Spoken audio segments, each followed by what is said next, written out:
Bonjour à tous, bienvenue dans The Afterworlds, le podcast dédié au Season 10 World Championship. Je suis Zab et pour m'accompagner aujourd'hui, on a Laure en version miette, ce qui reste de l'or après la finale à Monaco, les demi-finales à Berlin. Ça va Laure? Oui, Tu survis? ça va. Ouais, ça va, c'est dernière ligne droite avant le grand confinement. Et bien évidemment, au centre de l'écran, vous l'avez reconnu, plus vraiment besoin de le présenter. Il était, au moment où on enregistre ce podcast, Chips et Noix viennent d'annoncer leur départ. Il a Oui. commencé à jouer à LoL avant que Chips et Noix cast du League of Legends et il était déjà en compétition. C'est pour Quand dire, même. c'est pour dire, l'ancêtre, Soas, comment tu vas? Ça va, ça va. Et vous, comment allez-vous? Au top. On a dormi pour une fois, c'est pas, enfin pour moi, pour une fois, j'ai pu dormir parce que les matchs n'étaient pas la veille. Du coup, bah, justement, un peu l'agenda de ce podcast va être légèrement différent de ceux qu'on a fait par le passé, parce que généralement, ce sont des retours à chaud. La deuxième demi-finale a eu lieu dimanche. Aujourd'hui, on est, alors excuse-moi, parce que On la est confinement. jeudi en Europe, donc on publiera on sera vendredi quand on D'accord, publiera donc le aujourd'hui, on est vendredi, donc voilà, la finale, c'est dans 2 jours.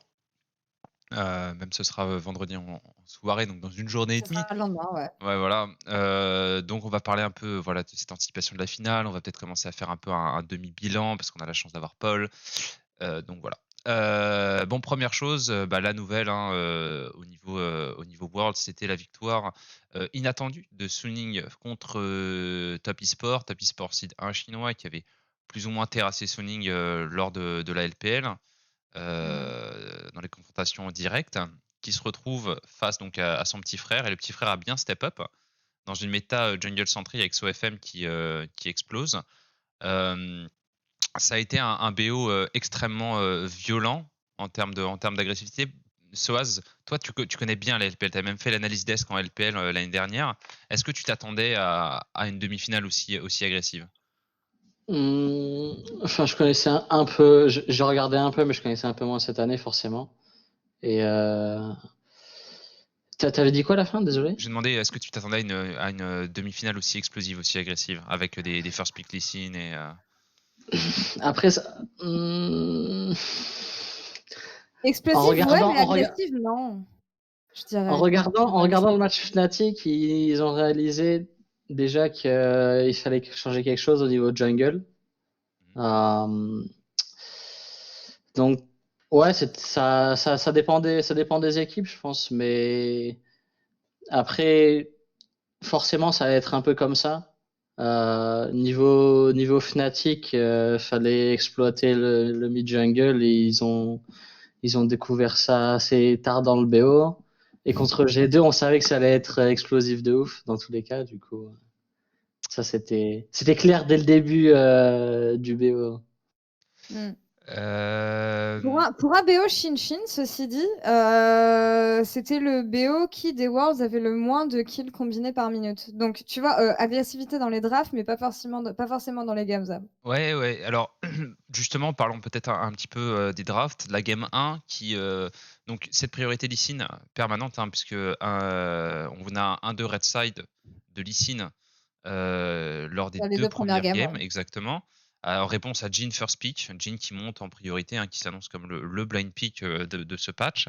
Et alors, ce qui est très intéressant, c'était 2 fois Lee Sin Ezreal. Mhm. Et on a aussi le retour de la Zoé du côté de Suning pour Angel. On a eu des drafts qui avaient plus une gueule de fin de saison, fin de summer split.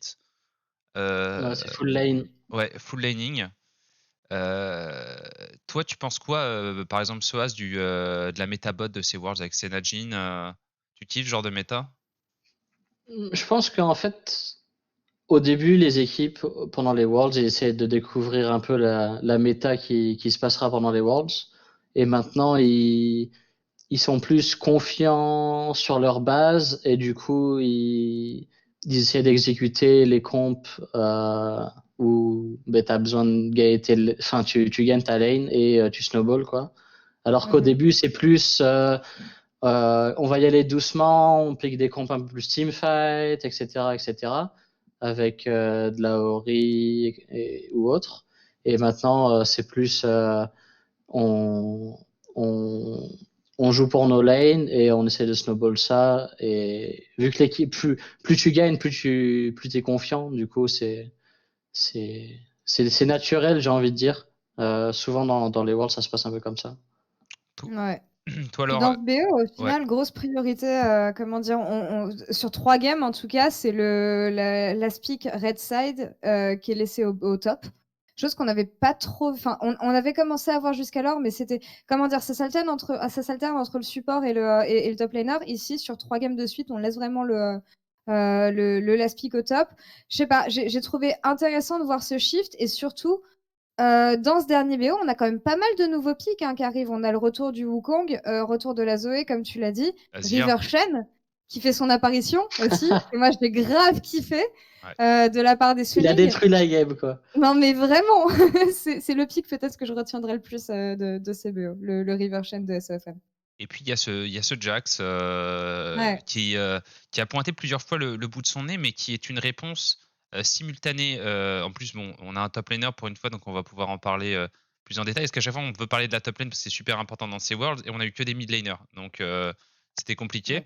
Ouais. Jax il répond bien à Ornn et à Camille, c'est ça, Soaz. C'est un pick hyper intéressant dans ces worlds.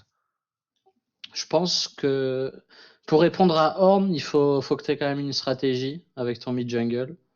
Parce que sinon, Ornn, il peut faire des trucs aussi. Mhm. Contre Camille, c'est Jax favored, mais c'est pareil. Je pense que quand tu piques un champion comme Jax, dans tous les cas, il faut que tu aies un plan derrière, quoi. Comment tu veux jouer avec ton jungle, stratégie de niveau 1, etc., etc. Et eux, à chaque fois, ils avaient des trucs, soit des trucs prévus, soit ils ont bien réagi pendant le tout début de partie. Et jungle, enfin, dans les quelques Jax games que j'ai vus, vraiment jungle a fait en sorte que le Jax soit bien, quoi. Ouais. Et dans le BO, c'était, enfin, dans cette game 3, justement, c'était exactement le cas, hein. Tu sais, genre, Ouais. gank niveau 2 du Shen, qui revient coup sur coup sur coup pour assassiner la top lane. C'est un Renekton en blue side en face de ce Jax. Ouais, c'était une grosse session de camping sur cette game 3. Je sais pas Et, comment est-ce que qu'on voit le BO, Zab, dans la Mais globalité ou non. pour moi, ce qui est très intéressant, c'est d'avoir complètement brassé le côté utilitaire de la botlane dans cette méta des Worlds, en prenant donc un pick qui a un scaling, mais qui est assez safe, ce pick de Ezreal. Si tu regardes en fait le squelette de l'arbre supérieur, parce qu'en fait, il y a deux métas dans ces Worlds, tu vois. Enfin, moi, c'est comme ça que je le vois. Il y a la méta du bas de tableau, où ça joue des junglers farmers, des Graves, des Lilia, ça joue pour la jungle, ça joue contestation d'objectifs, on force très très tôt les 3 Drake, on prend un teamfight, on tue la game, vraiment le style de jeu d'Amoine. Et tu as le style de jeu de la méta qui est, comme le dit très bien Soas, qui a plus ou moins émergé avec Fnatic contre TES, qui est beaucoup plus agressive, qui est beaucoup plus orientée sur le counter matchup, avec le Lee Sin, tu vois, qui va venir ganker des lanes qui vont ensuite détruire la game. Et donc on joue pas vraiment pour la jungle, tu vois. Et par exemple, le pattern que je vois dans cette série qui est super intéressante et qu'on va retrouver en finale, et on va justement avoir le clash de ces deux cultures, c'est le Ezreal blind joué topside, tu vois, qui est extrêmement omniprésent. Tu vois, regarde, là on a un Jax, on a Shen jungle, on a Ezreal Leona bot. La game d'après, Suning qui reprennent le Jax bot lane, first pick Ezreal, support Leona. Et dans les games d'avant, t'as quasiment C'est la toujours même chose, Ezreal, hein. tu vois. TES qui Ezreal gagne avec Ezreal, Leona, et Ezreal Rakan. Ouais. Ezreal qui gagne encore, tu vois. Et on avait dit Ezreal, c'était un pick qui était sorti de la méta. Il y a beaucoup d'analystes, même je me souviens quand Cloud9 le prenait en demi-finale des NA, tout le monde disait ah, pourquoi ils prennent Ezreal, c'est mort et tout.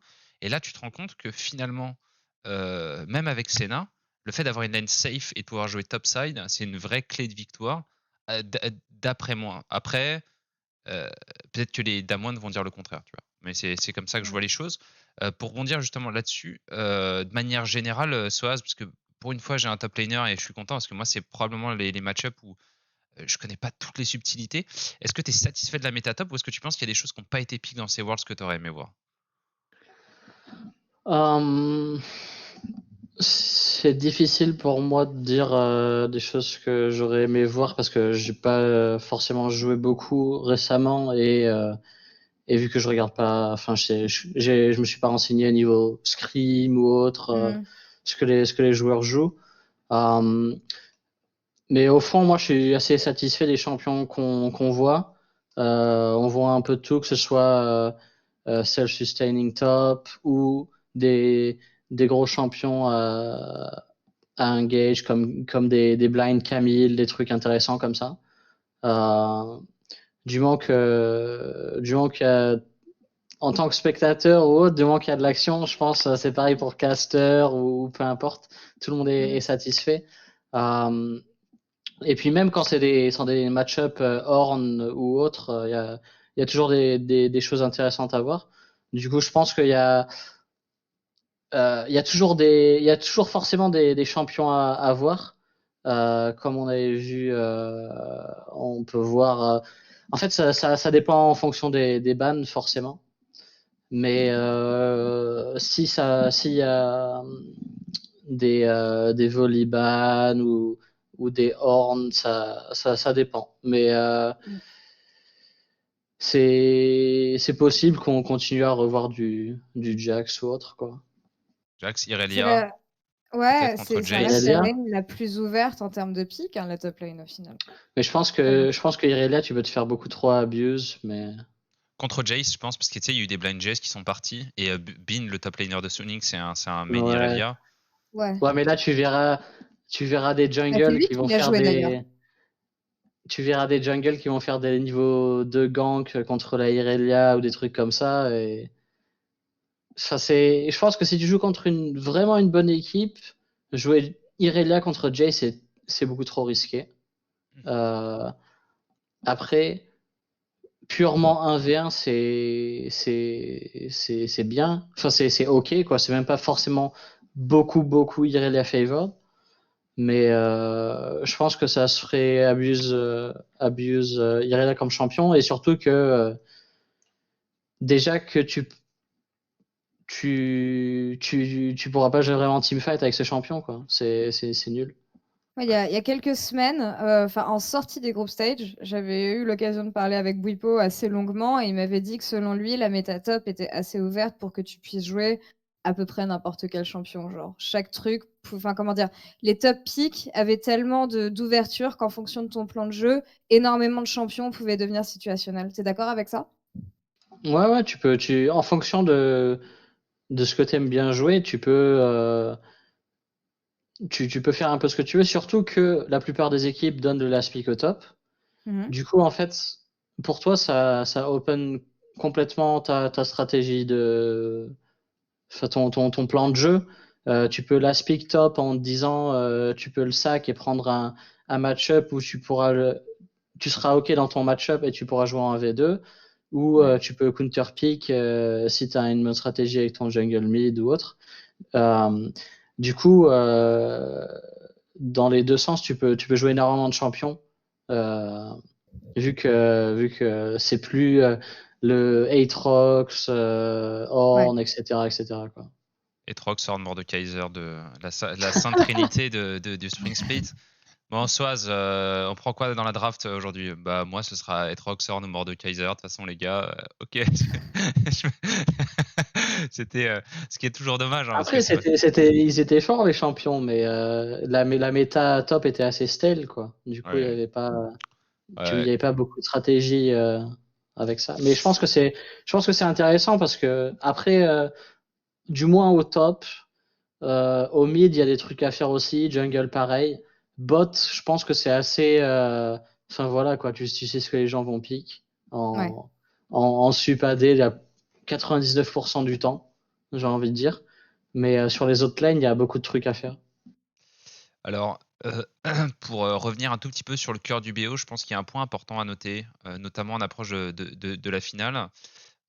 C'est la contestation des objectifs, parce que si on regarde la game 1, l'ouverture de game de TES en termes de pression de lane, macro, gank et pression de map, TES a vraiment la main mise sur la game. On a l'impression que Suning ne va pas Mhm. le faire. Et on se dit, ah ça y est, donc TES passe la seconde, et normalement il remporte la game 1 et s'affirme comme les patrons de ce BO. Et ce qui est très intéressant, c'est, je crois que c'est la contestation du troisième Drake, troisième ou quatrième, je me souviens plus très bien, mais et les Suning détruisent et prennent le baron et quasiment ils mettent la game KO et on revient à cette condition de victoire de contestation des objectifs. Alors, Ouais. on aime ou on n'aime pas le split push, parce qu'on a vu que la Fiora, par exemple, avait été un échec complètement. Même Damwon n'arrivait pas à La exécuter la fameuse Fiora. 06 Fiora. Ça a l'air vraiment très très dur de split push en 2020 avec le dragon qui est devenu complètement broken Mais à 4 slots, quoi. Donc vous en pensez quoi un peu justement de ce group and fight, cette méta group and fight qui est quasiment forcée par Riot?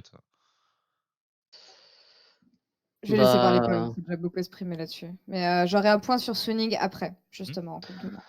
je pense que ça a toujours été un peu comme ça. Après, forcément, à l'époque, les équipes étaient moins bonnes. Du coup, c'était plus facile à split push ou exécuter un split push. Les gens étaient un peu moins coordonnés, etc., etc. Du coup, je pense que c'est assez normal comment ça se développe. Après, ouais, avoir un champion comme Fiora, on parlait de Irelia, c'est vraiment difficile. Parce que même si tu prends un kill en phase de lane, je pense pas que tu peux carry la game. Du coup, si tu joues un champion split push, il faut que tu sois utile en teamfight aussi quand même. Il faut que tu serves à quelque chose. C'est pour ça que Camille est Euh, au-dessus de Fiora du coup. Mais oui, Camille, il y a beaucoup plus de pression dès que tu misses, etc. Fiora, si ton équipe est en train de gagner en 4v4, même si Fiora a le push et qu'elle va dans la jungle ou autre, c'est pas comme si ta team va avoir beaucoup peur d'une Fiora qui flanque. Alors que si c'est une Camille, c'est pareil si c'est Irelia ou des trucs comme ça, quoi. Le champion, il va flank, il va se faire, je sais pas, il va se faire RW Rakan et puis à demain, quoi. Du coup, je sais pas, il y a pas grand chose à faire. Alors que si c'est un champion qui est assez utile, que ce soit Ornn, Camille ou autre, eh ben, tu peux faire un bon teamfight. Quel était ton point, Laure, sur Suning? Justement, comment dire? Une faiblesse que j'ai vue, enfin je sais pas si on va enchaîner sur le BO à venir après, mais une faiblesse que j'ai vue de Swinning dans ce BO, c'est justement ce côté Messi sur le contrôle d'objectifs et comment dire, il gagne des games en déficit qui sont selon moi des games qui gagnent sur des fights qu'ils ne devraient pas gagner. Enfin, comment dire, quand tu vois la première game qu'ils arrivent à retourner contre Top eSport, je me demande comment est-ce que ça passe contre Damwon. Et au global, leur contrôle d'objectif, je le trouve assez moyen. Donc, si jamais ils laissent tomber complètement cet aspect contre Damwon pour se concentrer peut-être sur les teamfights ou potentiellement contre le split push, je vois les champions qu'ils ont sortis, c'est peut-être un truc qu'ils voudront faire. Je vois pas trop comment ils gagnent ici. Donc, je sais pas. Ils ont réussi à gagner derrière face à Top eSport, gagner derrière face à Damwon, à mon avis, c'est une autre paire de manches. Vraiment. Ça rappelle un peu 2014 pour moi. Donc dans le haut du tableau, tu avais Samsung Blue et Samsung White qui s'étaient affrontés. Samsung White Ouais. avait corrigé Samsung Blue 3-0. Je crois que la demi-finale, c'était Starnhorn Royal Club contre OMG. Et donc c'était pareil, tu vois, c'était la demi. Bon, sauf qu'à l'époque, il n'y avait pas l'Europe encore en opposition, mais tu sentais vraiment que qui que ce soit à la sortie du BO OMG Starhorn, ça passerait pas, quoi. Ça passerait pas. D'ailleurs, on peut peut-être faire une transition parce que c'est vrai que c'est dur quand même de décrypter un BO 6 jours plus tard. Transition pour la finale. La question, bien évidemment, qui vient dans la bouche de tout le monde, c'est peuvent-ils le faire? Parce que Damwon arrive en giga patron, en ultra favori. Après, Suning adore défrayer la chronique et aller mettre des upsets sur upsets. On les attendait pas en grande finale des Worlds. Question rapide pour toi, Soaz. Est-ce que Damwon peut tomber dans ces Worlds? Et si oui, comment tu vois le processus opérer? Je pense que pour moi déjà Damwon, je leur accorde, ils sont très forts. Après, je pense qu'ils sont un peu overhype, j'ai envie de dire. Parce que selon moi, genre déjà dans leur BO contre G2, pour moi G2 ils ont quand même eu un mauvais jour contre Diamond, j'ai envie de dire. J'ai pas vu G2 à leur vrai niveau. Et puis même eux, ils ont dit un peu pareil après leur BO. Même si je pense que Diamond était au-dessus de G2 dans tous les cas. Donc, je pense qu'ils sont favoris, mais de là à dire qu'ils vont exploser 3-0, je pense pas non plus. Du coup, je vois Damwon au-dessus que Suning, mais je pense pas. Je pense que ça peut faire un 3-1, un 3-2 facilement, quoi. Ça se jouera à quoi selon toi? Je pense que ce sera pareil que. Ce qui est intéressant pour moi, c'est voir si Suning ils font des trucs topside. Ouais. Et à part ça, si non, eh ben, ce sera comme d'habitude, ça sera en fonction du mid-jungle et comment ça se passe au bot. Je pense qu'il n'y aura pas grand-chose au top. Enfin, il y aura de l'action au top, mais ça aura forcément un peu moins d'impact, forcément que mid-jungle bot. Et, ce qui pourrait être intéressant pour Sunin, c'est s'ils font des strats avec le top comme ils l'ont fait auparavant, quoi. Ouais. Ouais, Après, le truc, c'est que je trouve que Suning, à la différence de Damwon, Suning, ils ont des forces qui sont super claires. Genre, tu sais que Bin va être un fort carry et tu sais que Huanfeng, il va être un fort carry aussi. Et genre, Angel peut s'illustrer, au final, quand tu regardes genre dans les ressources, on lui donne absolument rien. L'équipe lui donne absolument rien. SEFM, il fait sa vie de toute façon, il a son style qui est complètement à part et justement, je trouve que ça va être intéressant de le voir contre Canyon. Mais bref, Suning, tu t'attends à voir des choses du côté de la top lane et du côté de la duo lane, alors que Damwon, selon moi, ça peut venir d'à peu près n'importe où. Ils ont des joueurs qui sont capables de te faire une game et puis la game d'après, on change, on peut changer de stratégie et mettre quelqu'un d'autre dans la position de carry. Et j'arrive pas à voir la même chose du côté de Suning jusqu'ici. Après, je pense pas qu'avoir 3 lignes. Excuse-moi, Soaz. Je pense Ouais. pas qu'avoir. Alors, je pense que c'est un peu une fiction de penser qu'il faut 3 lignes playmakers pour gagner les Worlds. Non, j'ai pas dit qu'il fallait 3 d'accord. lignes playmakers. Je dis 3 joueurs qui sont capables de remplir un rôle différent. Que t'aies pas un assignement, genre ce joueur-là, il va avoir l'habitude de carry. Damwon, ils sont capables de, comment dire, de te mettre Nuguri en carry une game et de te le mettre en weak side une autre game. Et ils sont capables de genre jouer à travers le mid, jouer à travers le bot, jouer à travers tous leurs joueurs. Et je n'ai pas l'impression que Suning nous ait montré qu'ils étaient capables de le faire. Donc c'est pas avoir plein de joueurs qui sont playmakers, enfin si, avoir plein de joueurs qui sont playmakers, mais qui peuvent s'adapter à des situations et jouer en fonction de différents plans de jeu. Et de ce côté-là, je donne l'avantage à Damwon. Ouais, je pense que de toute façon, la polyvalence de collective va dans le sens de Damwon et la polyvalence individuelle va dans le sens de Suning, parce que je pense qu'il joue plus de pick on stage que le fond Damwon. Je voudrais parler un peu du mid-jungle de Suning, parce que c'est vrai que personne n'en parle vraiment. On parle beaucoup de Bin, on parle beaucoup de Huanfeng. Bien évidemment, on parle de Style of Me, mais pour Style of Me. Angel Style of Me, est-ce que c'est pas ce qui nous reste de Fun plus Phoenix, un mid-jungle qui joue extrêmement horizontalement, avec une très très grosse agressivité de la jungle sur le jungler adverse, mais toujours projeté vers une side lane. C'est pour ça que Huanfeng et Bing sont toujours dans de bonnes situations. Est-ce que c'est pas finalement la vraie clé dans cette finale, c'est de gagner le mid-jungle, d'avoir juste la prio mid-jungle et d'aller asphyxier Nuguri s'ils le veulent, ou d'aller asphyxier le bot side de la carte? T'en penses quoi, Soaz? Mais pour moi, pour réagir un peu avec ce que tu dis et ce que vous parlez avant, c'est est-ce que on dit que Damwon ils peuvent carry partout. Après, tu regardes le match G2. Est-ce qu'ils vont réessayer de match carry topside? Moi, je pense pas. Non. Je pense vraiment pas qu'ils vont réessayer de faire des match-up à la Camille. Je pense pas qu'ils vont faire des Camille blind ou des trucs comme ça contre Sunning. Du coup, à voir. Je pense que les meilleures chances pour Damwon, c'est sûrement d'essayer de faire un topside 50-50 et de win autre part. À voir si peut-être que Nuguri a un peu trop d'ego, il a forcément envie de jouer des carries ou autre. Mais je pense que pour les meilleures équipes, ce sera naturellement toujours comme ça. Enfin, je pense, hein, c'est toujours mid-jungle, c'est ce qui impacte toute la map. Ça impacte jungle opposé, top, bot en fonction de ce que tu veux faire. Du coup, Enfin, c'est pas que les autres aient pas d'impact, mais c'est forcément le plus gros truc à attaquer, quoi. Et ouais, on verra. Forcément, moi je pense que ce sera super explosif au niveau mid-jungle, du coup ça va être intéressant.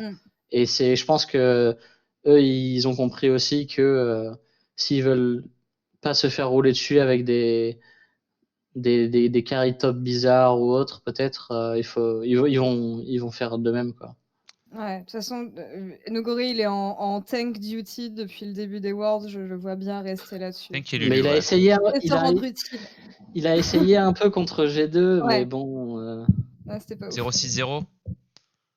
Ouais, c'était une tentative. Alors, petit fun fact en termes de jungle. Le saviez-vous SoFM et Canyon n'ont jamais joué Lilia dans ces Worlds. Et ils n'ont que. Bon, alors forcément, ils ont peu de games sur Nidalee parce qu'elle est permaban. Mais Lilia qui descend en priorité dans cette grande finale, puisque aucun des joueurs l'ont sorti. Alors, est-ce qu'il y a un spécial Lilia qui va sortir de derrière les fagots? Ou est-ce que le champion est éclaté au sol? On a arrêté plus ou moins. Enfin, moi, j'ai arrêté un peu plus tôt que toi, Soaz, mon année, mais on a arrêté l'année plus ou moins sur la sortie de Lilia. Qu'est-ce que tu penses du champion? Je pense que c'est fort si tu peux jouer pour jungle. Donc c'est très, j'ai envie de dire, c'est très lane dépendant. Un champion comme Graves, je pense que même si un champion comme Graves, par exemple, même si t'as pas trop de prio sur certaines lanes, tu peux toujours faire des trucs. Lilia sans prio, je pense que ça fait pas grand chose. Et c'est pour ça que, pour moi, que certaines équipes ont arrêté un peu de le blind automatiquement, quoi. Après, je pense que c'est fort, mais il faut avoir les bonnes conditions pour. Ouais, je comprends. Ouais, le Lucian Lilia, par exemple, pour assurer prio de mid et pouvoir Ouais. fight, ce genre de choses. Il faut vraiment que tu puisses prendre des camps, être head, faire des trucs avec ton jungle, quoi, parce que forcément, il aura pas les meilleurs dives, il aura pas les meilleurs ganks, etc., etc. Du coup, il faut que tu puisses jouer pour le jungle, il faut que tu puisses voir des jungle adverses, push, prendre des camps, les forcer à se montrer, etc. Du coup, avant, je vais pas demander tout de suite les pronostics. Avant de passer au coup de cœur, coup de gueule, j'avais un dernier point. Mais c'est Red plus un point. side, blue side. Non. Enfin, après, non, ça change pas grand-chose, ça, au final. C'est juste qu'on passe sur des BO, quoi. C'est une question un peu pour vous deux, parce qu'on arrive en fin de saison et je voulais la poser avant de rentrer dans le coup de cœur, coup de gueule. Est-ce que vous trouvez ça bien qu'ils aient passé le dragon à 4 stacks pour avoir la soul et être OP à 4 stacks et avoir des dragons très tôt dans la game, ce qui fait que tu peux quasiment pas jouer le cross map contre des équipes comme Damwon. Tu prends un Herald, t'as intérêt à gagner ta game avec ton Herald parce que si jamais ils prennent 2 dragons, t'as déjà les fesses qui font bravo. Est-ce que vous trouvez que c'est bien pour le jeu ou est-ce que vous trouvez que c'est trop polarisant? Moi, je trouve que c'est plus punitif. Moi, je trouve ça cool. Moi, j'ai une idée super.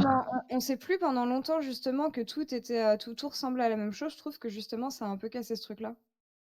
T'en penses Ouais. quoi, Paul? Moi, j'ai une idée super. Tu fais en sorte que le dragon, il donne des golds. Non, mais on va pas. Non, mais je pense que. Mais en fait, ça fait encore plus en sorte, encore plus en sorte que la game se joue bot side normal, enfin censé, quoi. Du coup, pas top, je pense. Ouais. C'est vrai que, pour avoir coaché sur les deux versions, tu as les drakes très faibles, parce qu'en 2018, les drakes étaient extrêmement faibles. Et en 2020, les drakes étaient extrêmement forts. Mais du coup, il y avait plus de choses qui se passaient, que ce soit lane swap, devoir match, etc. Du coup, il y avait plus d'action par rapport à ça. Maintenant, il y a toujours de l'action, mais c'est moins team base. C'est moins team base à 5 Là, c'est plus team base à 2, 3, 4 et top lane qui essaye à tout prix de garder son TP prio ou d'avoir un TP prio pour faire en sorte de sécuriser les Drake ou autres. Du coup, c'est un style de jeu différent. Pour moi, en termes de top lane, c'est moins intéressant. Après, je sais pas comment ça se joue pour les autres rôles exactement, mais en termes de top side, c'est moins intéressant, je pense. Ouais, le problème, c'est toujours la diversité des conditions de victoire. Et c'est vrai qu'en 2020, j'ai vraiment l'impression que c'est stack Drake into je force un fight, into je prends le baron, tu vois.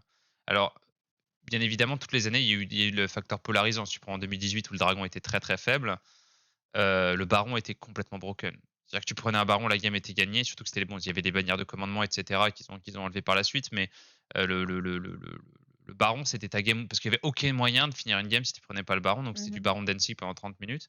Mais finalement, voilà, c'est plus ou moins ma question, est-ce que vous trouvez ça plaisant ou pas? Laure, Bah ouais, toi, mais enfin, comment dire, les plays que tu fais par rapport au gold que tu as en early, les plates, etc., les heralds que tu arrives à prendre, les swaps que tu arrives à faire au bon moment ou non, c'est aussi ce qui te donne un snowball qui, dans cette méta, est nécessaire pour 80% du temps gagner la partie. Parce qu'une des stats qu'on a entendues souvent pendant cette année, c'est que si tu as, je sais plus trop combien, 2K5 de gold à X temps de à minutes, tu 3 as minutes 15, 80% de chance de 3K à réussir. 15 minutes, c'est 97% de victoire. Voilà, 97% de Mais chance de c'était gagner la surtout partie. vrai, Donc, ouais. ah oui, mais ouais, c'est ça. Donc, mine de rien, tu arrives à avoir des avantages autrement, mais Sauf c'est en pas NA. forcément avoir cette sauf en NA. En C'est, NA, tu peux ouais. avoir le lead que tu veux. Il y a toujours l'espoir du 7ème dragon qui, et tu Ouais, reprends la ou soul sur un pas un 50-50. Fivol Troisième qui en arrive à Spotify. gagner son niveau 16 avec Ouais, Yumi. exactement. Pour Happy Vulture, Syndra Yumi qui fait QR, qui fait Q, R, E au milieu, qui style le dragon, qui prend l'orbe. C'est des grands. Mon Dieu. On les retrouvera en janvier avec des nouveaux rosters. Peut-être qu'on aura l'opportunité d'en parler, mais pas aujourd'hui. Pas aujourd'hui. Aujourd'hui, on parle des Worlds. Alors, on y arrive. Coup de cœur, coup de gueule. Soaz, sur toute la compétition, quel est ton coup de cœur et quel est ton coup de gueule? Coup de cœur, je pense pour moi botlane Fnatic, parce que je m'attendais vraiment pas à ce qui arrive à être aussi bon dans le tournoi. Je pense que s'ils n'avaient pas le niveau qu'ils avaient, Fnatic, ils auraient été nuls à chier pendant ces Worlds. Coup de gueule. Je sais pas. Faut que j'y réfléchisse. Faut que j'y réfléchisse pour le coup de gueule. Ok. Bon, Laure, coup de cœur, coup de gueule. Allez, un avant la Sur quoi? finale. Sur les Worlds de manière générale. En général? Euh, Ah, tu t'y attendais pas à celle-là. Hein. Tu te dis, ah, c'est Non. bon, je suis à l'abri, je suis là tous les jours. Coup de cœur. Allez, sur les demi-finales. Sur les Coup de demi-finales. cœur, non, coup de cœur, c'est revoir la Corée en finale. En fait, genre, coup de cœur, c'est mon coup de cœur de ces Worlds, c'est la storyline de cette finale qui, au final, n'était pas forcément attendue dans le sens où on s'attendait à voir Damwon, mais on s'attendait pas forcément à voir Suning. Et si Suning win, on aurait eu un seed 1, seed 2 et seed 3 chinois qui gagnent les Worlds, ce que je trouve assez cool. Et de l'autre côté, si Damwon win, ça serait seulement la deuxième fois qu'on a un seed 1 coréen qui gagnerait les Worlds, et ensuite on ne les a pas revus depuis 3 ans, donc je sais pas. T'as pas mal de storylines autour de cette finale que je trouve assez cool, les petites de fun facts qui sont sympas. Puis ça fait je sais pas combien de temps non plus qu'on n'a pas eu une finale Chine-Corée. Donc voilà, all time sake, je suis un peu une boomer, j'aime bien revoir ce genre de choses-là et je suis hyper hypée à l'idée de voir la LCK gagner la coupe. Donc ça serait mon coup de cœur, je pense. Coup de cœur, pardon, les storylines qu'on a pour cette finale. Et coup de gueule, je sais pas. Je sais pas. Moi, je Peut-être qu'on a eu des dirais choses un peu prévisibles, finalement, prévisible. À part Suning, je trouve qu'on a eu des choses un peu prévisibles. On Ouais, s'attendait je à suis ce que d'accord. l'Europe perf, mais pas tant que ça. G2 Fnatic, encore une fois, c'est les deux seules équipes européennes qui arrivent à porter la région. Les NA qui perdent pas, pareil, hein, on commence à s'y Moi, je pense habituer. qu'ils ont perf, les NA, Ouais, personnellement. Moi, je pense qu'ils ouais, ont perf. on n'a pas Moi, parlé, mais je défendrai la région NA, ce sera the hill I'm gonna die on. Je pense que Stories, bah, si votre achievement, c'est de pas sortir en pool, c'est cool, mais genre, j'imagine qu'une région majeure, alors elle c'est a pas ma besoin de région. ça, Moi, tu vois? je suis paria de cette région, hein, donc ma région natale, c'est l'Europe. Mais encore une fois, faire 3-3 dans un groupe où il y a G2 et Suning qui sont demi-finalistes, Oui. faire 3-3 dans un groupe où il y a un demi-finaliste quand même qui est TES, et dont DRX qui n'était pas un enfant de cœur mais qui s'est fait trier par Damwon. Si TSM n'avait pas fait cet absolu fiasco de groupe C et avait fait, je sais pas, 1 ou 2 victoires, on aurait En dit fait, voilà, bon, passable, tu vois. On aurait dit c'est ils ont bien, terni mais la réputation de tout le monde, TSM, tu voilà, vois? c'est juste que le premier de la classe, celui qui a toujours eu 18 en maths, il arrive en prépa et il s'est fait casser les jambes et tout le monde Ouais, dit ouais et tout, il a troll quoi. Mais dans l'ensemble, je défends les nez. Paul, je reviens OK. vite. Ton coup de gueule, c'est quoi du coup? Moi, je dirais la perf de G2 très décevante contre Damwon. Je pense qu'ils auraient pu beaucoup mieux faire, que ce soit mid-jungle ou bot. Euh, je pense que comme coup de cœur, en rajoutant aussi, je dirais Wonder. Je pense qu'il a fait un très bon tournoi, comme autant que Reckless Illy, mais bon, c'est top Mmh. lane quoi. Ouais. Top lane doesn't matter. Non, c'est juste que c'est moins, c'est moins le spotlight, tu vois. C'est plus facile de voir que Reckless et Illy jouent insane. Au top lane, tu sais qu'un top laner joue bien des fois parce que genre ils mettent des statistiques. Oh lui il est ahead. À 15 Parce qu'en fait, minutes. vu qu'il regarde jamais le top lane de toute la game, et ben t'es obligé de regarder les stats, tu vois, pour savoir quel top laner est bon. Mais c'est Alors que vrai. le bot lane, tu le vois en fait. Non mais c'est vrai, hein. Genre et Surtout que ça débloque rien. Surtout que ça débloque tu, rien sur la lane. tu regardes, enfin ça regarde tellement peu top lane dans 90% des cas. Mais du coup, t'es obligé. Du coup, les gens, ils vont souvent parler des stats des top laners et ils vont regarder bottom mid, tu vois. Et je trouve ça un peu nul, mais bon, ça marche apparemment Après, pour après le cas. quand la bot lane gagne, il y a un dragon, il y a une invade bot ça, il y a une rotation du support qui va aller mettre la vision, qui va contester la vision, qui va dive le mid. Quand ta top laner prend un beau recall et revient avec une Shin sur son gangplank pour aller mettre des Q Ah avec là, il est Grass, chaud. personne va se palucher quoi. Oh là là, regarde les dégâts de son Mais tu Grass, vois, le match-up est ça, ils ont gagné. regardé. C'est la seule fois des Worlds, je crois. Enfin, où j'ai dû regarder genre 60% des games. Mais c'est la seule game où j'ai vu où ils ont regardé top lane parce qu'il y avait un GP qui était avec Shin et qui est en train de démolir un Volibear, tu vois. Mais ça, voilà. Enfin, tu le sais que ça va se passer, tu vois. C'est même pas vraiment intéressant pour moi de regarder ça. Mais ça se passe comme ça, ouais. On parle des stats des top laners, mais ça le Regarde la regarde. bataille. M'en fous. Écoute, on va voir Soaz qui va roll sap la botlane et tout. Ouais. Regardez et tout, je suis incroyable. Regardez-moi. J'ai été un joueur de ouf tout ce temps-là, mais je vous ai juste pas regardé ma lane. Et c'est vrai qu'on regarde que les solo kills en top lane et c'est probablement une des lanes les plus dures parce que les champions sont tanky, ils ont des sustain avec Conqueror, etc. Ça joue Corrupting Doran Shield, donc c'est sûr que c'est très très dur de tuer un solo kill un top laner. Et c'est vrai qu'on les regarde moins. Ok, bah moi coup de cœur de ces demi-finales, c'est Suning que c'était mon équipe. Moi j'étais parti JDG supporter et c'est vrai qu'après avoir regardé le groupe A, tu te souviens dans les podcasts, je disais beaucoup que j'aimais Suning et que j'aimerais bien voir une historiale FPX d'équipe underrated. Bon bah ils arrivent en finale, je pense que c'est idéal pour toute la région Chine. C'est un gros boost parce que ça veut dire que tu peux être seed 3 et te casser les dents contre les patrons de la ligue, mais tu peux aller en finale des Worlds. Et quand tu sais que derrière à la maison ils ont laissé Victory 5, FPX, IG, Team WE, etc. Tu vois, toute la région Chine là ils se disent bon on est vraiment fort les gars. Ceci n'est pas un exercice, nous sommes Ouais. baraqués. Donc forcément la storyline de Suning et la puissance de la région Chine, que je pense est très très importante parce que c'est une très bonne locomotive et ça force les autres régions du monde à prendre des décisions plus risquées sur leurs talents, notamment EU, qui, tu vois, est obligé de créer des Mad Lions, des Rogues, à avoir le système EU Master, etc., et de pousser en permanence pour tenir la région Chine. Et je pense que c'est vachement positif pour League of Legends en général. Le coup de gueule, c'est Damwon. Moi, je suis désolé, je regarde un match de Damwon, c'est comme Alex 2000, je m'endors, quoi. Moi, une équipe qui tether parfaitement les ranges en prenant chaque CS, qui dodge les 2-3 spell shots de Caps, qui se retrouve au dragon, qui le conteste parfaitement autour de sa vision, et qui ensuite pose sa balle de match et dit ah bah ouais j'ai gagné, ah, tu pouvais rien faire. Tu vois, c'est Franchement, t'es un ayatollah de la macro coréenne et genre de SKT Samsung, tu vois. Genre, c'est un truc que je comprends pas parce que pour moi, ça alors c'était barbant parce que c'était une partition qui était répétée et genre, tu regardais du League of Legends chiant. mais SKT Et, Samsung pour moi n'est beau que parce que Samsung répondait à SKT.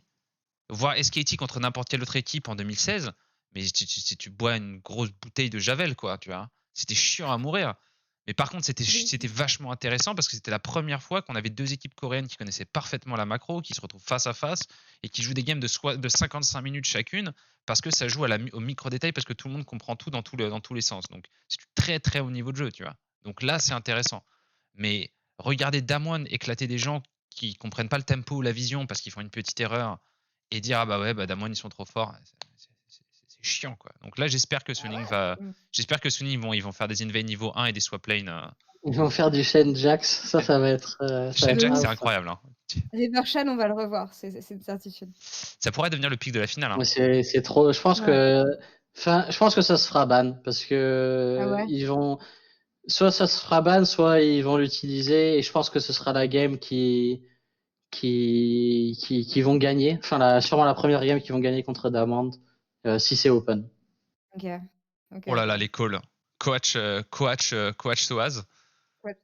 Non, mais je pense que vraiment Shen Jungle, si t'as une strat avec top mid comme ils le font, c'est trop fort, quoi.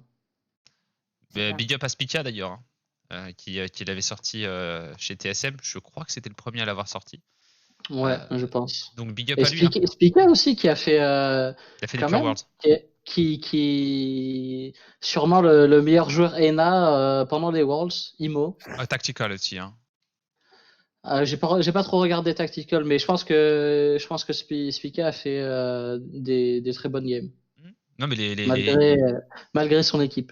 Ce qui est marrant, c'est quand j'étais au Scouting Grounds, quand j'ai commencé, tu sais, c'était un pur Scouting Grounds et il y avait Blabber, Vulcan, Spica et tous ces gars-là, j'ai regardé jouer, je disais putain, ils sont trop forts, tu vois. Et tu les vois deux ans plus tard, bah, les mecs qui perfent au Worlds, etc. Là, en 2018, en 2019, c'était Tactical qui était au Scouting Grounds. Donc, c'est sûr que dans Scouting Grounds il y a 90% de joueurs, tu vois, qui arrivent et qui vont en académie et qui en sortent pas, tu vois. Mais les stars du Scouting Grounds, généralement, elles perfent bien. Il y a encore 2-3 joueurs que j'attends de voir perf en NA.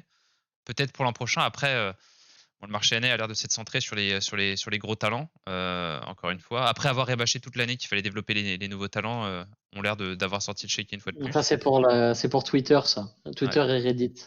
On fait attention à nos joueurs. Mais regardez pas. On fait attention à nos joueurs, mais regardez pas ce qu'on fait.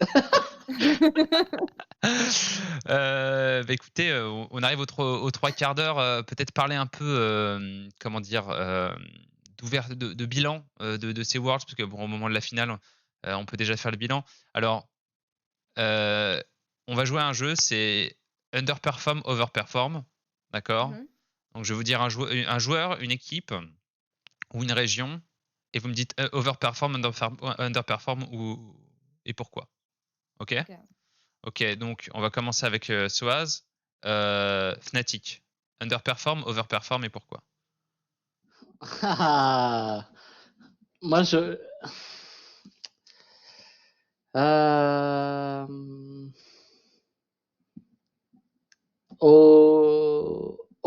Overperform, peut-être. Ouais.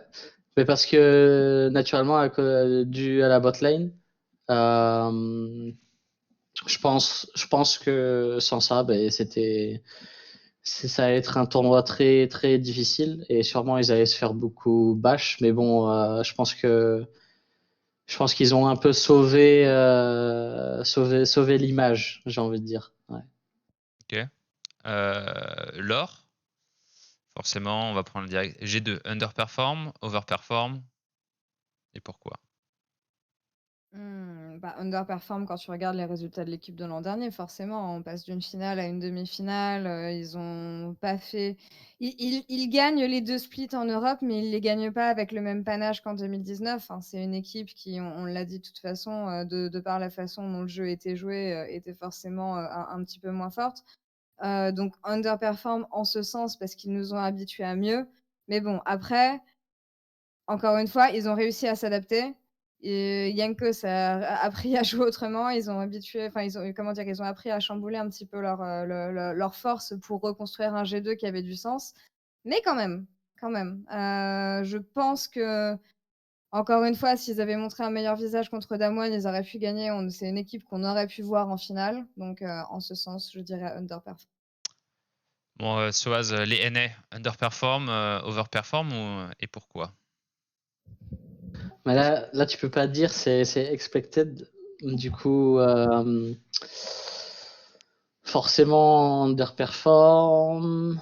Après, il y a des bonnes choses qu'on en tire quand même, comme on parlait de Spica ou autre. Il y a forcément des bonnes choses que tu peux en tirer, malgré les résultats. Mais quand même, tu t'attends forcément avec tout le monde parle des moyens que ENA, etc. Mais je pense que ça changera pas forcément les équipes, quoi. Tu peux donner 10 millions de budget de plus à une équipe, ça changera pas le fait qu'ils sortent des groupes ou non, selon moi. Mais ouais, je pense, enfin, c'est expected, quoi. Du coup, c'est pas underperform ou overperform, mais on va dire underperform. Ok. Les petits derniers pour la fin. Laure, la Corée. Underperform, overperform et pourquoi? Elle est dure celle-là. Elle est super dure. C'est la plus difficile. C'est la Elle plus est dure, je super vais dure garder parce pour que la toi. Corée, je trouve que c'est pas une région qui est homogène, la Corée. Non, bah non. Vraiment. Enfin, comment dire? Selon moi, si t'enlèves Damwon et que tu mets genre, tu conserves Genji, SKT Genji, DRX? DRX, et on va dire, allez, T1, ouais, voilà. Pas sûr que ça aille en finale, hein. Vraiment. Donc, j'ai envie de dire overperform parce que Damwon gonfle les stats, quoi. Vraiment. Et que Damwon, c'est une équipe qui est un petit peu unique au sein de la région coréenne. On l'a vu toute l'année. Hein. Damwon ont fait à la LCK ce que Gambit ont fait à la LCL. Donc, ce que Unicorns of Love ont fait à la LCL. Donc, c'était un outclass qui était massif. C'est une équipe qui est, comment dire, qui a overperform dans une région qui est censée être une des régions les plus fortes au monde. Mais je pense que, donc, du coup, ouais, c'est un overperform de la Corée plus qu'un retour à la stabilisation de la région coréenne. Parce que, ouais, encore une fois, je doute que les autres équipes soient prêtes et soient du calibre de Damwon. Très bien, très bien. C'est des réponses qui me vont. J'ai pas demandé de joueurs individuellement parce que c'est un peu compliqué de regarder la performance d'un joueur. Tu vois. Surtout en regardant avec le cast. Il n'y avait pas Il y a des ProView chinois. de ProView. Il y a J'ai les ProView chinois, ouais. Ouais, En fait, faut aller sur un site chinois et tu peux avoir accès aux ProView des joueurs. Parce que j'aurais pu De demander. tous les joueurs ou juste des joueurs De tous les joueurs. Tous les joueurs. Ok. Ouais, si tu veux. Non ProBio, mais en Chine. Parce que c'est dur de. Tu Ok, vois, je vais pas dire. j'ai pas regardé, ouais, moi. Mais... Est-ce que Knight a underperform ou overperform, tu vois, c'est compliqué de dire. Parce que c'est vrai qu'il y a eu des performances en plus en dents de scie de la part des joueurs qu'on attendait. Le seul qui a vraiment tenu son rang de top mid laner, c'est Showmaker, qui a un style de jeu très peu flashy. Il joue presque comme Dopa, tu vois, tout dans le contrôle de carte et de lane. Mais en compétitif, tu vois que ça marche. Je pense que. Tu vois, je pense que pour moi, Caps, il a mieux joué dans le BO, à part la dernière game, tu vois, où Je suis d'accord, ouais. tu le sentais que tout le monde chez G2 était un peu. Enfin, ils ont fait rouler dessus 2 games, du coup, la last était difficile et Caps, il a fait un peu de la merde sur la dernière game. Mais malgré ça, pour moi, il a fait des match-up et contre-match-up et il a gagné les deux. Il a réussi à trouver des kills avec son jungle quand il jouait Sylas contre TF. Quand il jouait TF contre Sylas, Sylas était dans le mal. Du coup, pour moi, Showmaker, il a fait des bonnes games aussi quand même. Mais je pense que G2 n'était pas super présent la journée, quoi. Eh bien, écoutez, point méta, il n'y a pas énormément de choses qui ont bougé. Il y a juste Jax qui a perdu qu'une seule game sur 6 piques, qui est quand même intéressant. Après, comme le dit très bien Paul, un Jax, tu le prends quand il n'y a que des bonnes games de Jax, quoi. Si tu prends un Jax, c'est que généralement, tu sais ce que tu as un plan exécuté autour. Ouais. Azir qui a gagné quelques games, qui est plus à 1 victoire et 45 défaites. Botlane, suprématie de Jhin et retour de Ezreal. Ashe qui est en perte de vitesse, Senna aussi, qui sont passés en dessous du 50% win rate. Leona, reine de la botlane. L'an dernier c'était Nautilus, cette année c'est Leona. Sur la top lane, des trucs qui sont pas beaucoup sortis. Jace, je crois 1 victoire, 4 défaites. Pas terrible. Irelia 50% de win rate. Kennen, 100% de win rate. Est-ce que Kennen ce serait pas le pic à surveiller du Combien côté de d'Amon? games? 3 games, mais 3 games. Ça sera banni.